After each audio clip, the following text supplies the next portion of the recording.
the spirit, I know he anointed. Right, right. I know that this is God's hand on his life, but right now he is arrogant. So that God can move him from the pit to the palace, God must take him through a process now of being humiliated so he can strip him of his arrogance, so he can later fulfill the vision and lead the family that God has shown up, gave him a vision of.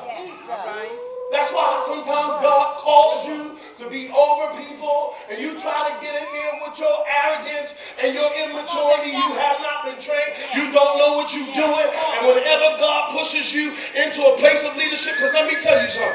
Here's how you'll know that God has thrust you into leadership. God will put you in there before you are ready. I just said something that you don't understand.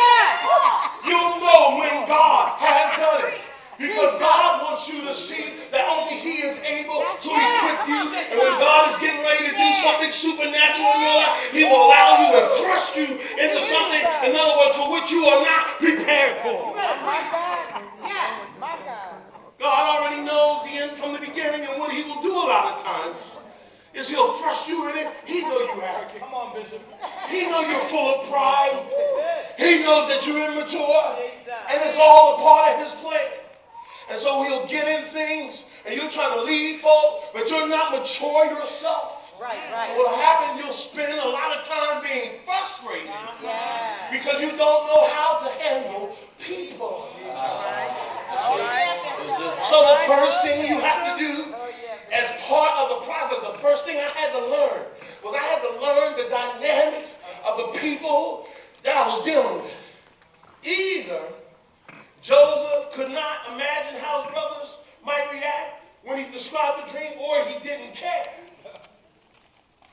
The scriptures already established they already hated him. So then he went back and said things and did things without understanding the interpersonal issues involved. Watch this. His ignorance cost him more than 2 decades of alienation from his family. That's right. The exact number of years is 23 years. I am not saying that Joseph was not anointed. I'm talking to somebody. Joseph was absolutely anointed. God gave him the vision and the dream, and it will come to pass. But as part of his process of moving from the pit to the palace so that he can mature and get delivered from being both arrogant and immature, God had to allow him to go through a breaking process, and that process cost him alienation from his family for 23 years.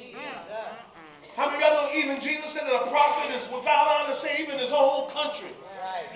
God will use you to minister to people in a foreign land, and you'll be received with open arms. But a lot of times in the places of your growth, in the places of familiarity, in the places sometimes even of immaturity, and the place of arrogance, you will be pushed down. Y'all not talking.